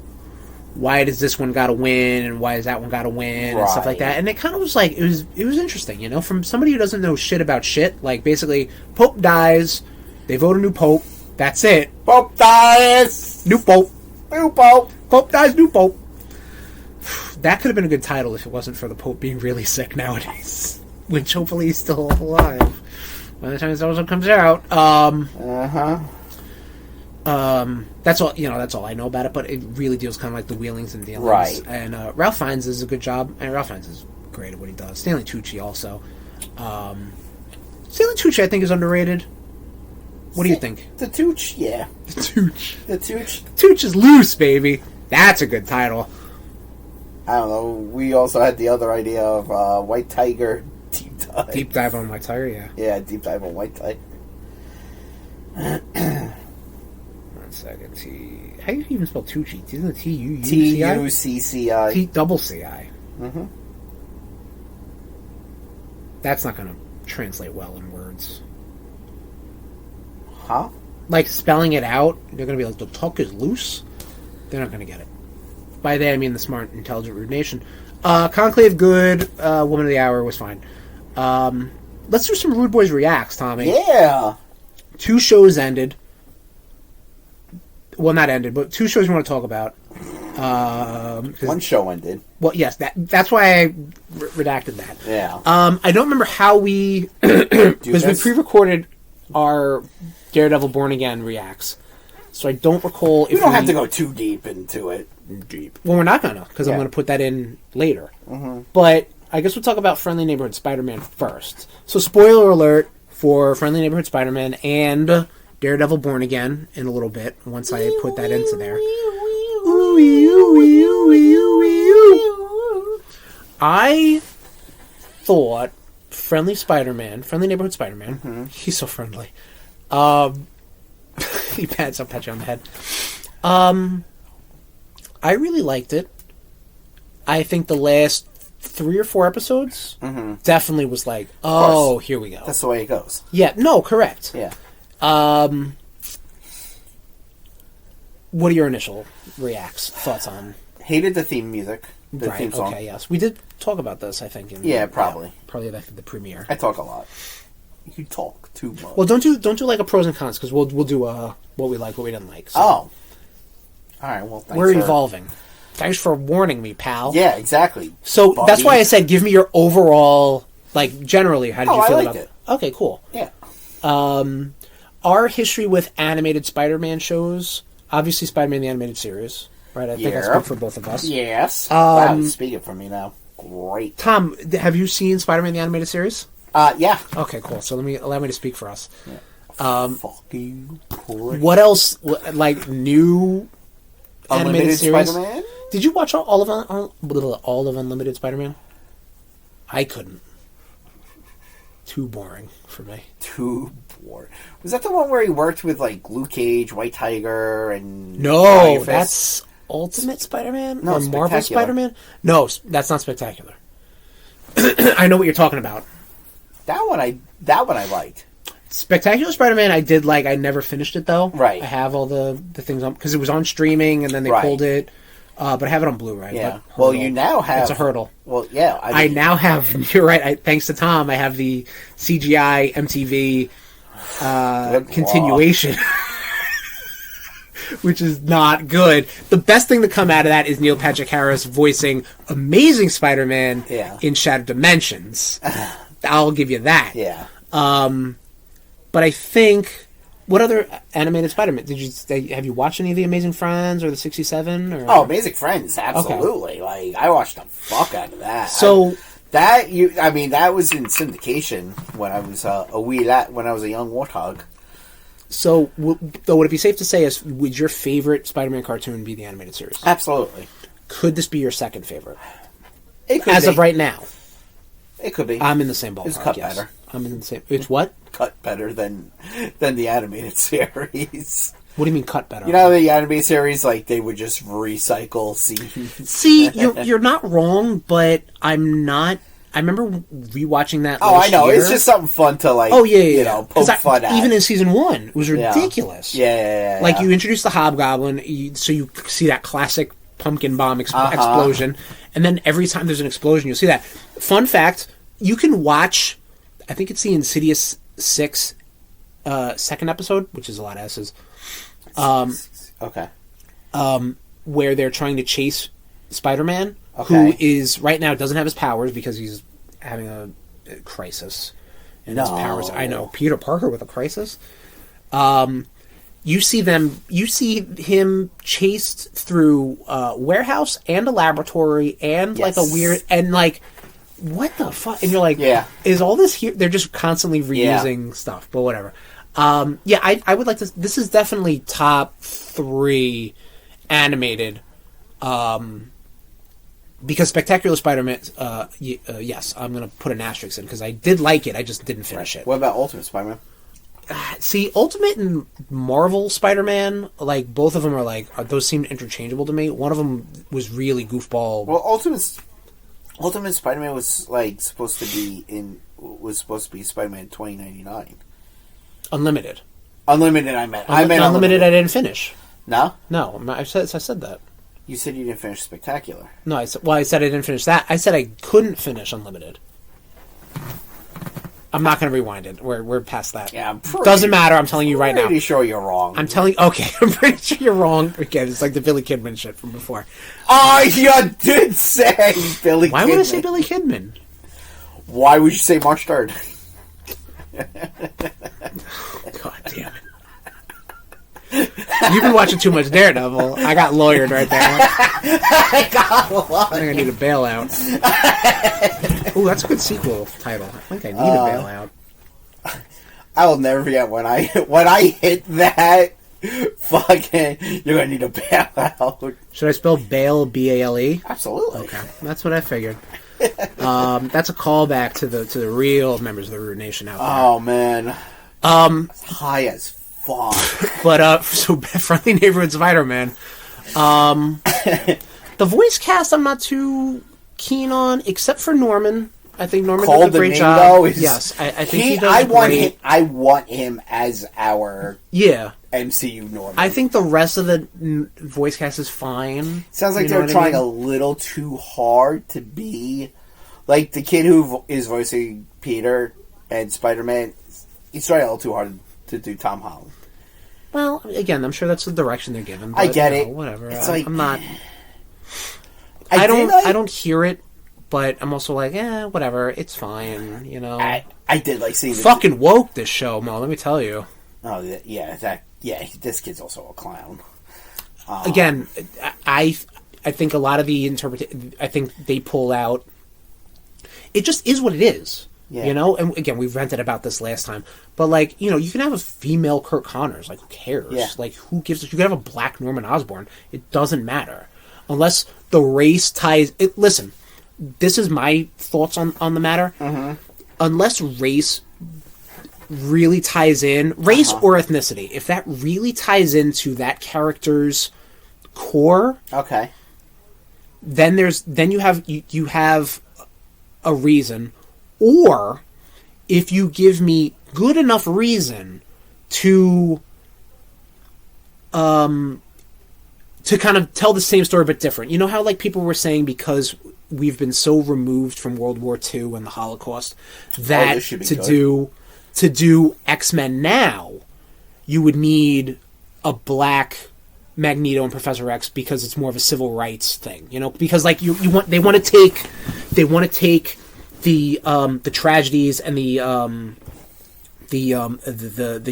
situations that were in the 40s and kind of bump it up timeline wise. That's all I'm saying. Remember, people were saying like, oh, you need like a Giancarlo Esposito and a oh my god, I'm forgetting the guy's fucking name. Terrible. The actor's name. He was just in Gladiator 2, which we tried to watch. Denzel Washington. Thank you. I can't believe that. But you know what I mean? Like, you need like... Hard disagree. That's my opinion. If you're not... No. Hard disagree that we're so far removed from World War II. But, timeline. You gotta look at the time, though. Yeah, like, Tom, when do you think World War II was? We have, but we also have... We have Nazis... Okay, we have Nazis now. We have Nazis now. They're re-emerging. So guess what? When was the Holocaust? When was the Holocaust? When was the Holocaust that Magneto was in? Fictionally, of course, because Magneto does not exist. The Holocaust does. Thank you. Yeah. Because I wanted to throw the word allegedly in there, but it was because he's a fictional character. Yeah. The event was not fictional. Yeah. 30s, dude. Like, the 20s and 30s. Whoa! Like, that's 100 years ago. Okay. It still should not be forgotten because... I understand it shouldn't be forgotten. Those things can be repeated then. Yes, you're very right. You're very right. I know I am. But, what I'm trying to say is, the further you get away from history, clearly, because history is able to be repeated upon itself, the further you get from these events... the less impact they have. But here's the thing. All right, is this going to be a more historical thing, or I'm just trying to tell you about fictional characters? I don't know. I feel like you're trying to make a point, and I'm like... Move along. All right. Anyway, that's just my thoughts on it. It was just my opinion, bro. Okay, like, cool. That's it. All right, and I'm not arguing with you. Okay. You're still wrong. So I think when that actor said the show's not woke, meaning that like... No, he said he was worried the show was going to be too woke. No, I thought he said he's glad the show is not woke. See, clearly, we don't know. We don't know regardless, the actual... Regardless, he's still it ain't woke, an idiot. But he's not... No, I know. Shut up.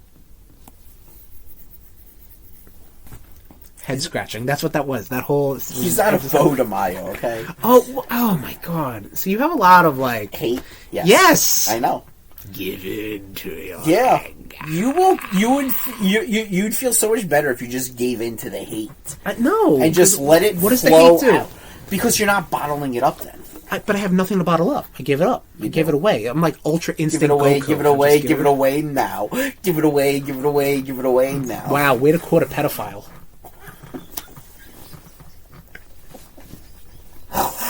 Anyway, Friendly Neighborhood Spider-Man.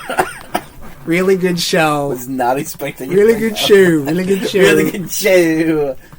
Jesus. Should I just cut into Christ. Should I just cut into the Daredevil stuff now? Yeah, please. Jesus. Here we go. Daredevil reacts, everybody. Here's the RudeBoyz from the past. Alright, RudeBoyz Reacts. We're going to splice this into the next episode of the RudeBoyz Power Hour Plus, which you're already hearing right now. But we wanted to get our fresh reacts for Daredevil Born Again. Came out yesterday, March 4th, in the evening, Eastern Standard Time. And we just sat and watched episodes 1 and 2. Ooh. Episode 1 entitled, oh my Christ, the IMDb stinks, Heaven's Half Hour, and episode 2 called Optics. Does IMDb stink, or do you stink? A little bit of both. A little bit of column A, a little bit of column B, Tommy. A lot of column So, A. before we get into it, we got some old fashions on deck. I don't know what we're drinking in the episode proper. Let me just do a little... I think it smells the same. Smells like an old fashioned. Alright, I'm going to clink it up. It's got some orange bitters this time, which I don't usually fuck with, but here we go.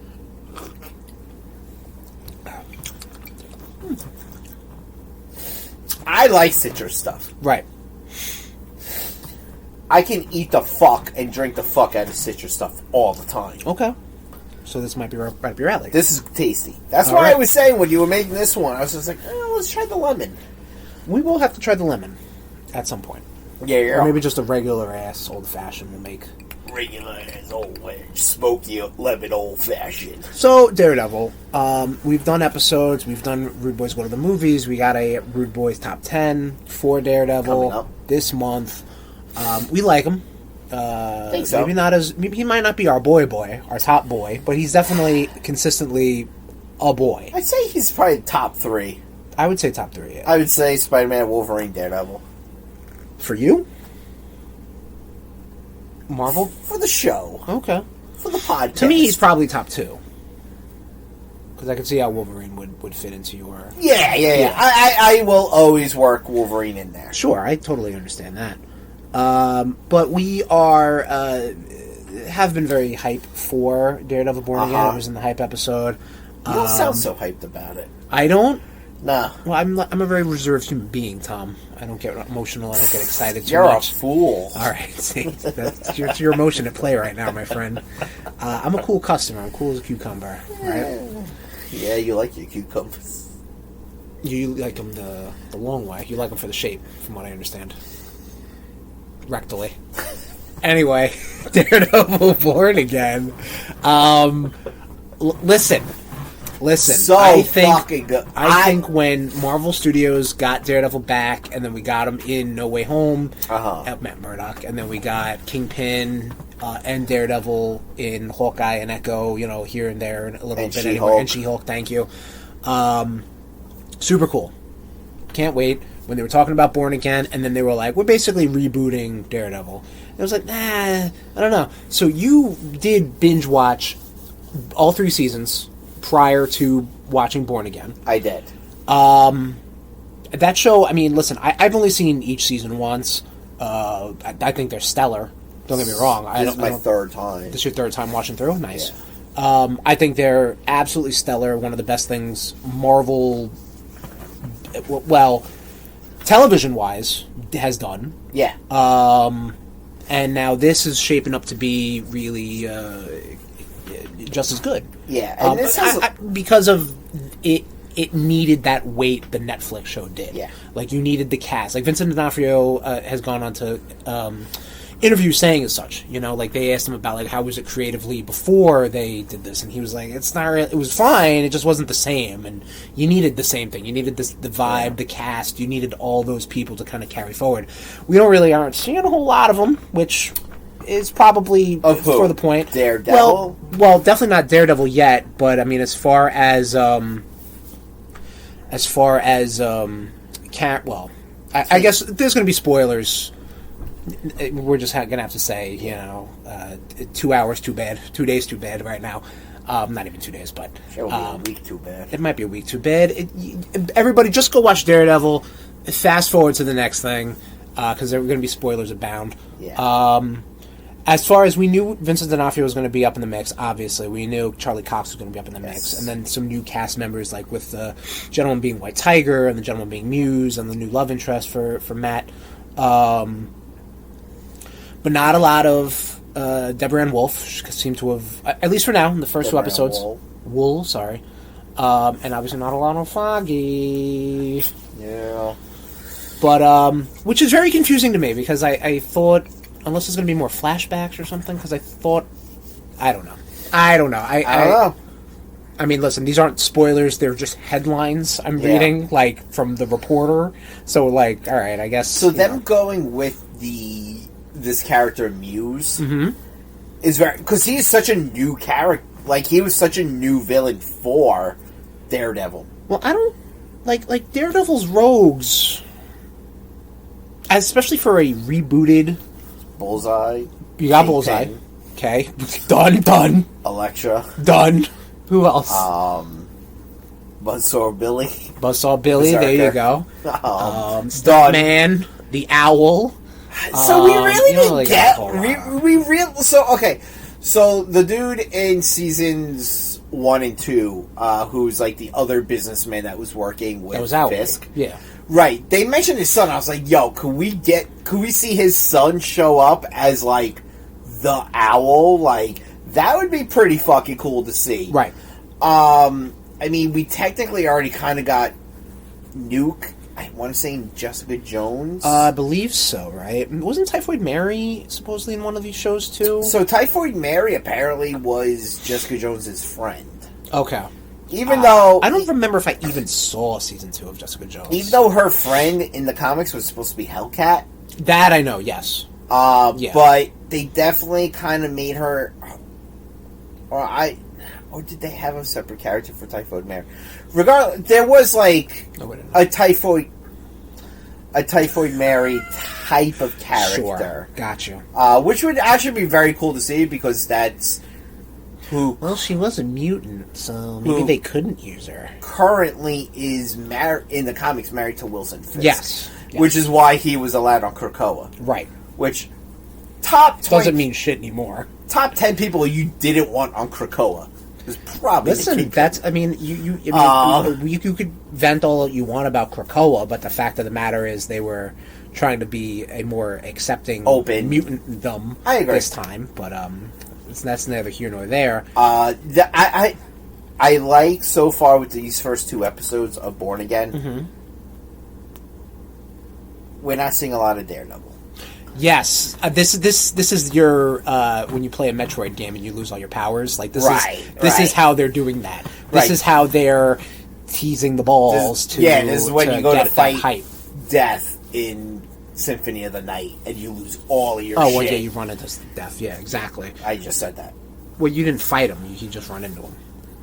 I thought it was like a quick, like, couple slashes you got on. No, you just run. You basically bump into the hallway, and then he just like yoink.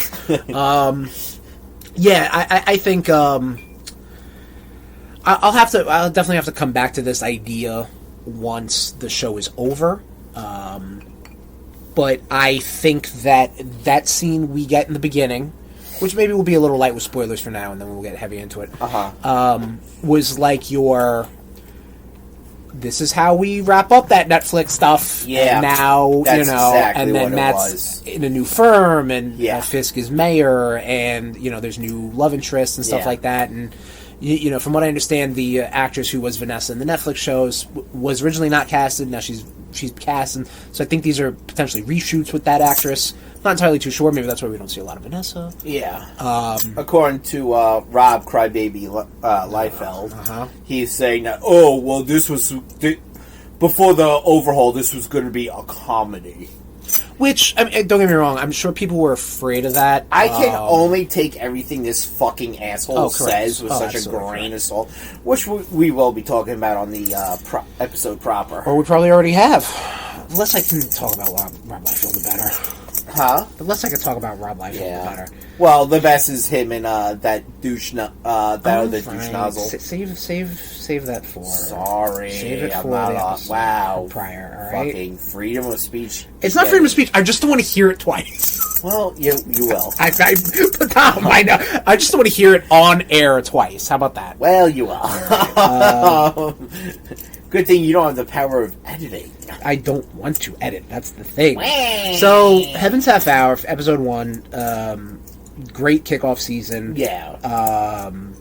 terrible ending, obviously, because fucking they went like that first episode was like, wow, cool. You're just going just hardcore. That's what I think they wanted to kind of like pull from the Netflix stuff. You know, like you got some hyper violent one scene shot practically, and basically, spoiler alert, Matt giving up being Daredevil because Bullseye ends up killing Foggy. Yeah.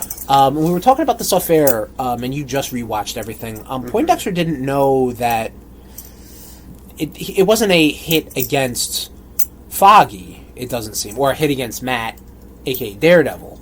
It was probably a hit against maybe just the lawyers or something like that. Yeah. Or I mean, obviously it was a bar full of cops too. Yeah, because. So, I'm sure that was motivated end there. Of season 3. Ugh, that scene. Wait, you mean like the last scene of him turning into Daredevil? Bullseye, I mean? So dumb. Oh, I know. You hate that. Because it's such like the corniest cornball. I know, rewatch final, like post credits. Yeah. Like, oh my god. Like the Colin Farrell end scene from the Daredevil movie was better. Like you're waiting, dumb as it was. Like you're waiting to hear Linkin Park at the end. There you go. Yeah. Of seeing Bullseye, the Bullseye in Bullseye's eye. Bullseye. Yeah. Yuck. No, like because I don't know how much you remember of those seasons. Is like Fisk and Daredevil kind of come to an agreement. It's like, yes, look, He's like, I'm not going to go after Foggy.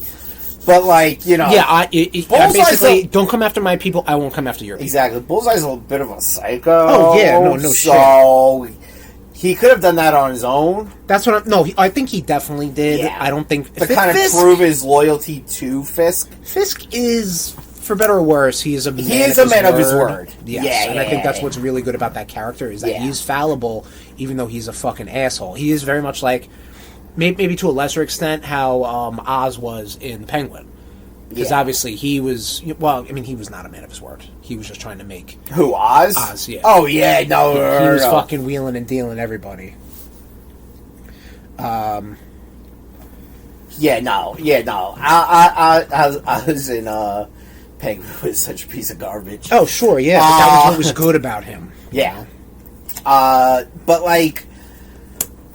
I mean, then, in season 2, we see him, we see Daredevil, Matt Murdock, working with one of the cops from the, from the bar. Okay. The guy Cherry. Episode 2, you're talking Episode 2, yes. Yeah, the guy who retired, who's now basically become, like, Matt's kind of private eye sort of stuff. Which is good choice of the matter. We're burying the lead, though, I think. I think a lot of... the big thing is the whole Mayor Fisk stuff. Yeah. Which we got a tease of after Echo, which was obviously a very... I mean, I think in the Marvel Comics, I think that definitely kind of shakes shit up a hell of a lot. Yeah. When Fisk became mayor. Oh, yeah. A very anti-vigilante slant. In these political times, whoever would fucking vote for a felon and put him into some sort of high office of power, whoever could have done something like that. At least this guy knows what he talks about. Let me put it this way. At least this guy knows how to read. We're not going to get... I would trust Fisk over Orange Goblins. Well, I wouldn't trust any of them.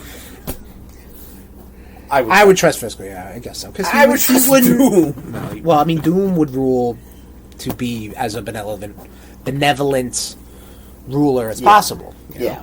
And obviously this miffs Matt because he's the fucking kingpin, So they have a little meet and greet. They're like basically kind of testing each other out, basically being like, yes, I know, what I'm capable of. You know what I know what you're capable of. You know what I'm capable of.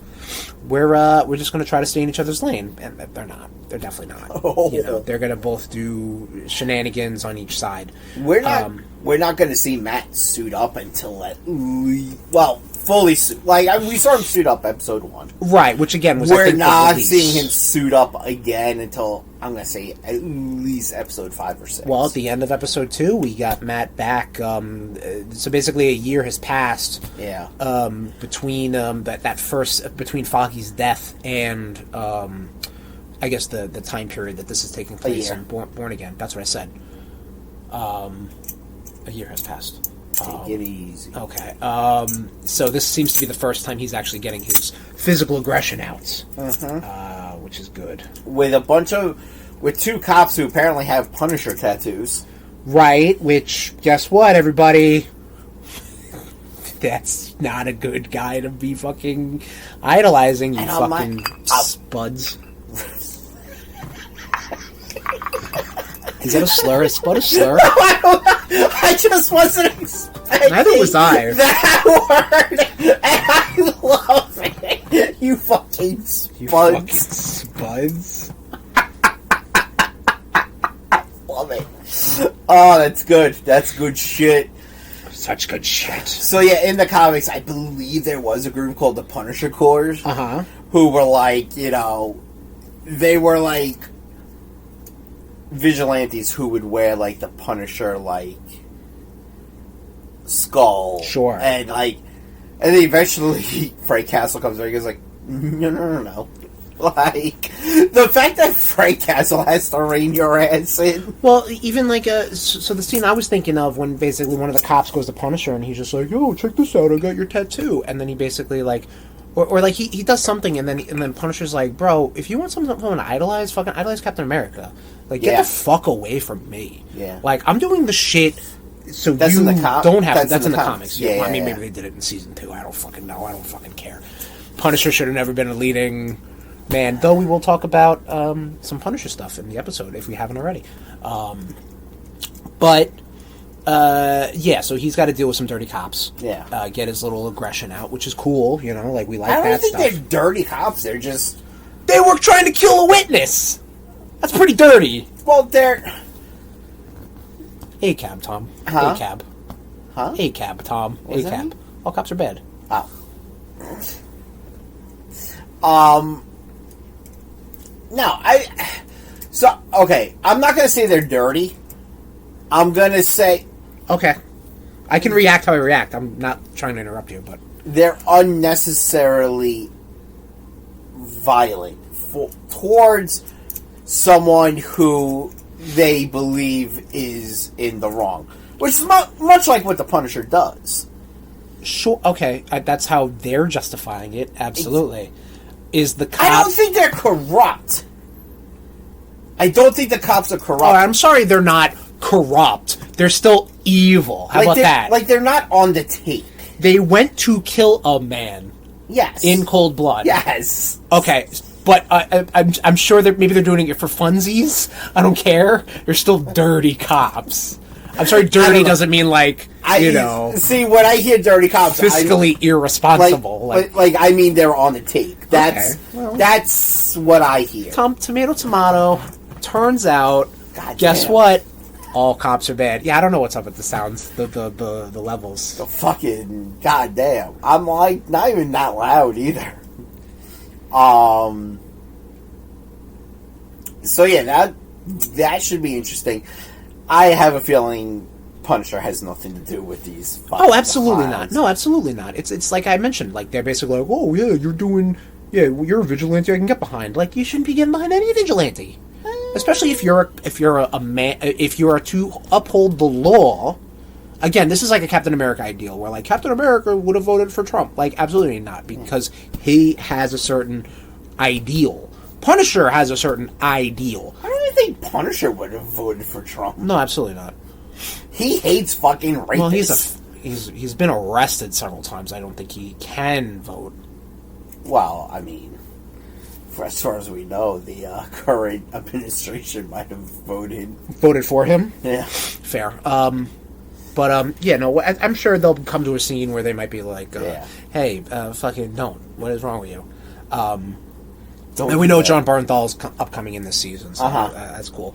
Someone we got to mention, obviously, that this big case that's happening is dealing with White Tiger, right? Another vigilante that they really just kind of like said, which I like. Like, you don't need a big origin story for White Tiger.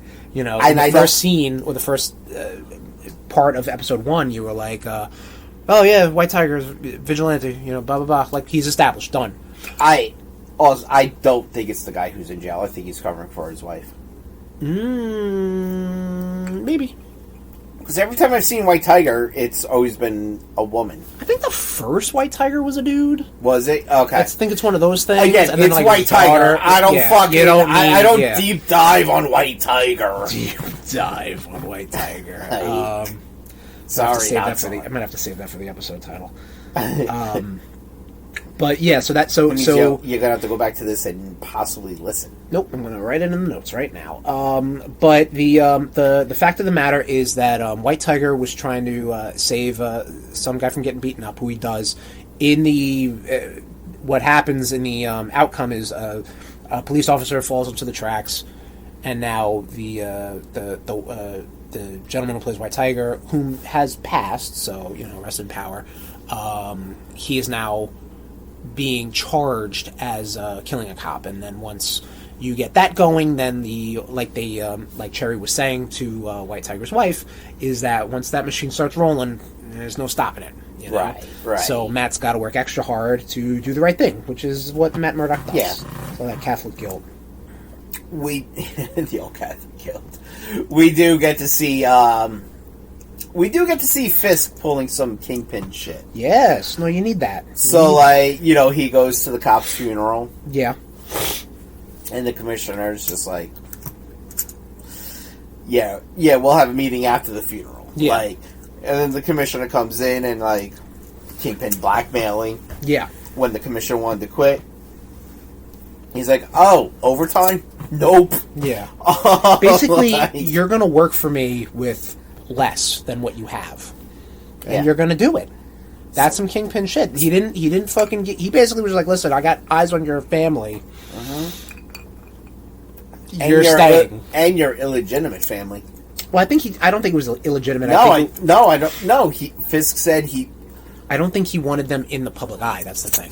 I think he just wanted his family to be, that's what I think he was getting at. I don't think it was an illegitimate thing. I think it was just a matter of, he's a police commissioner. Obviously, he doesn't want his family to be right by his side, but Fisk found him. So. Right. Of course he did. Yeah, of course he did, because he's fucking Fisk, man. He dots his I's and crosses his T's. Better mayor than the current one. Yeah, God. Both fucking criminals. They really are. At least Fisk is, a criminal in your face.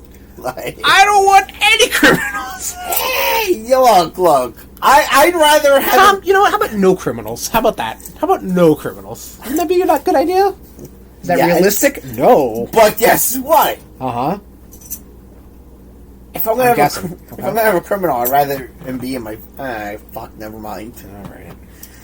Current administration. There you go. There you go, buddy. But that seems to be the big lawyer storyline for Matt. So far. Again, we're only 2 episodes in. Well, for all we fucking know, going back to White Tiger, his partner could be White Tiger for all we fucking know. You're not, again... we don't know. We don't know. And then, I don't know. There are so many... they introduced 3 different people that could be the character Muse, who's supposed to be I guess his his non-Fisk enemy, right? You had the guy at the book signing. I think it was the guy at the book signing. I think that kid. I don't know. I'm also that kid was in Wednesday. That's what I looked him up. Oh, was he? Looked very familiar. I think he was the boyfriend in Wednesday. Oh, okay. I think the guy who turned into the big monster. Yeah. I think that's who that was. I was also could it be the fucking new Wesley type character? I don't think it's him. It's definitely not James Gandolfini's son. No, definitely not James Gandolfini's son. Whom I'm calling now, I think is Fisk's bastard child. Yeah, I don't know when he would. Yeah. I don't know. They never show Fisk as a sexual creature until Vanessa. You said that again. They don't show that either. Yes, they do. He could have fucked some chick they show him and Vanessa banging in fucking season 2, guy. All right, listen. I guess you know best. I do. Maybe I blocked it out. Well, you don't want a picture of Mrs. D'Onofrio banging. I do not want that. I'm good with that, my dude. But yeah, I mean, he could have fucked some chick 20 years ago, and then out comes out fucking. Yeah, James I don't know, man. Son. I think Vanessa was his first sexual encounter. You want to make a gentleman's agreement on this? Just do like a $20 bet. You want to bet something else? You want a lot of money. All right, you want to bet something else? You want to bet like a fucking? No, we'll do 20. $20 bet. I'm calling by the end of the season. If this happens, obviously, in season 2, I lose or whatever. I'm thinking by the end of season 1, it is revealed. I will go all in. Revealed that kid is the Kingpin's son. And I'm saying he's not. By the end of season 1. Okay. If it happens in season 2 or a fucking tie-in comic, I don't care. It's not the bet. Right. The bet is as such. Whoa! What the fuck is that? I was doing like because an actual. This is our handshake. That was a business handshake. No, that's still all encompassing. Okay, cool. We pushed our penises together. That's what happened. We docked. That's it. That's what that's called. I like docking. But so we're gonna talk about. I think we'll talk about Daredevil after the season ends. Mm-hmm. So we're not always like, oh, did you see what happened to Daredevil? Like, no, we gotta. We'll let this build up.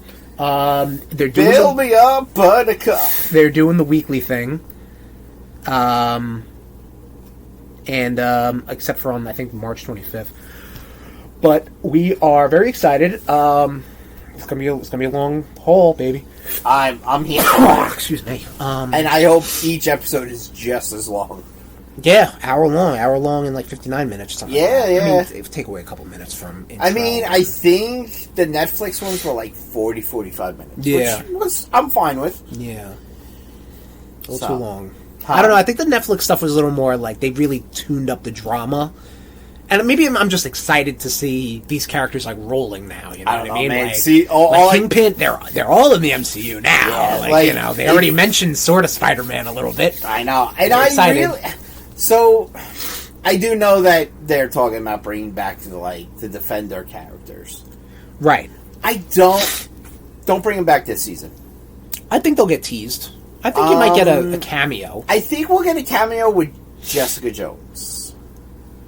Because they were closer than the others. Yeah. I mean, wasn't Jessica Jones in one of the seasons? Or am I... No. Oh, was Matt in Matt was in one of the seasons of Jessica Jones. Gotcha. Now, with season 2, if Fisk is still mayor, you could show Luke Cage going for the mayorship. And honestly, I would like to see them have Luke Cage and Jessica Jones married. Sure, why not? Right? Yeah. Like I said, as far as the Netflix shows are concerned... Well, I could tell you why not. Because Disney is back down on DEI. Well, that's not DEI. That's that's their actual comic book. Yeah. If they were to recast, but they're like interracial. We can't have that. I mean, it is accurate to the law. It is accurate to the law. Listen, I would say the law. I meant law. I know what you meant. But I can still ridicule you. I know. Well, big fucking shocker for ridiculing me. Wow. All right. It's therapy. Anyway. My best friend called me out. Real quick, the Death Battle, the newest Death Battle on YouTube that Screw Attack did or whatever. It's Spawn versus Ghost Rider. Okay. Because they're both like, empowered by hell powers or whatever. Yeah. So they talk about Johnny Blaze's origin, and that his adopted father was like Crash Simpson or something like that. So they would talk about and then Crash lived up to his namesake by getting cancer, which I guess, and so Johnny dealt with this anyway. That was the movie. Well, they're probably pulling from a little bit here, a little bit there. I don't know. I'm pulling off from the movie, but anyway. Never mind. You know what? Fuck it. This isn't the fucking... I'll just have to show him. But anyway, we're going to talk more about Daredevil. As far as the Defenders characters go, it really should have just been Daredevil, and kind of that's it. But, we didn't need shows about Iron Fist. Should have been a Heroes for Hire show from the get. I'm glad the Jessica Jones story existed, But even Luke Cage, I liked the Luke Cage story. They juiced that fruit as much as they could. Actually, season 1 could have just been Luke Cage, and then season 2 could have been Heroes for Hire. I'm with you, man. Yeah. I'm with you. Like, I do not want to watch a show starring Iron Fist. Like, you could have done one full season of Luke Cage, one full season of Iron Fist. No. Which you just... Disagree. Unless he fought Fin Fang Foom, I don't care. Well, Fin Fang Foom was alluded to. Yeah, I know they did. Right? Yeah. They didn't give me Fin Fang Foom. But, like... But then, like, you know, season... Like, you could have just done, like, 2 seasons of Heroes for Hire, which I would have been fine with. Make it a little fucking buddy cop, man. Have them do, like, a fucking... Like, fucking She-Hulk. Have every episode just be like, all right, we gotta go get fucking Stiltman. I keep bringing up Stiltman because he's such a sea-luster. We gotta get Big Wheel. We gotta go fucking beat up Turk. Yeah. Or all the wrecking crews in town. Yeah. These kids... But anyway, we're going to talk more about Daredevil. I want to talk about Daredevil one more time. I'm sorry. Are we past the point in the MCU where we don't talk about the snap anymore? Seems like it, right? It seems like it because it's like, all right, get over it. Yeah. It happened. I think narrative-wise, you know, that was such a huge moment in that world. Did they mention it in New World Order? No. Brave New World? No. Brave New World, yeah. I think the last time it was ever mentioned was in Eternals. Yeah. Talking about obviously the blip, everyone coming back. Like, I don't remember... You know, and obviously maybe here and there, like, I don't know. But that was... Everybody was talking about, like, because when they got Daredevil, and canonically both Daredevil and Kingpin survived the snap.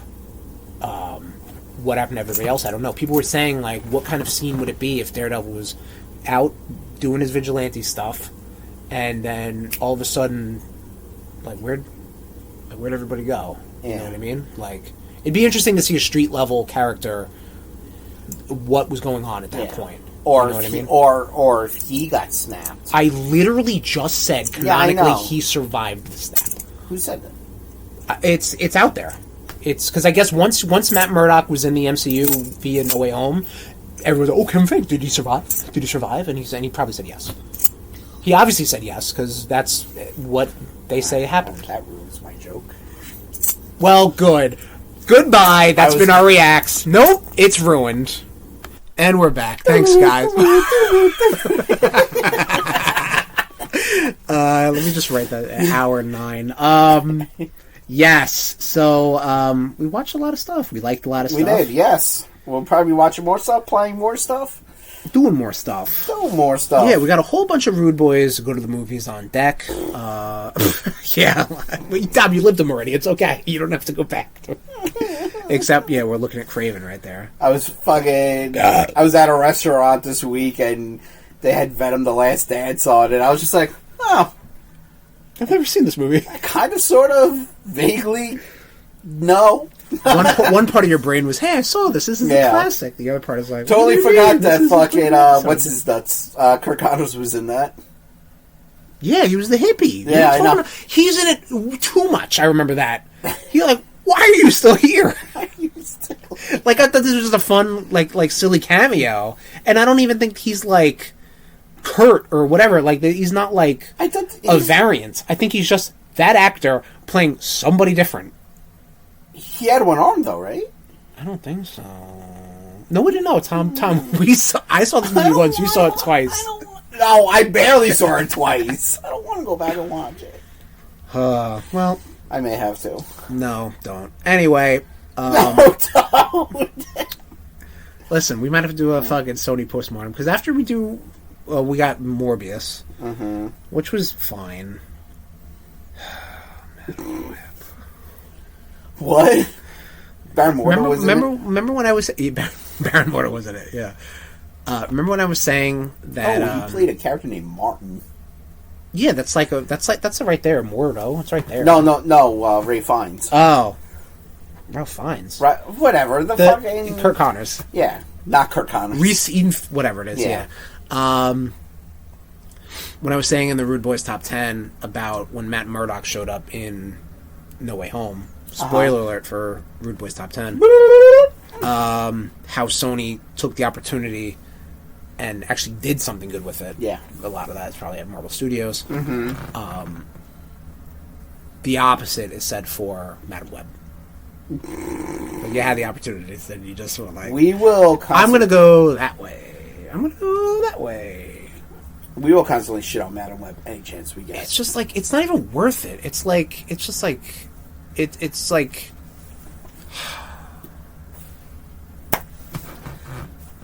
And on that note... That'll do it for the RudeBoyz Power Hour Plus. Thank you guys for joining us. Like I said in the intro, follow us on our Discord, follow us on our social media page, hit us up on Twitch, hit us up on all these things. We love to hear from you. We love to get these interactions. We love to learn and evolve with you guys. So that's all I got to say. I'm Sherm. I'm Tom. And this has been the RudeBoyz Power Hour Plus. Woo. Bye, guys. This has been a presentation of the RudeBoyz Podcast Network. Oops.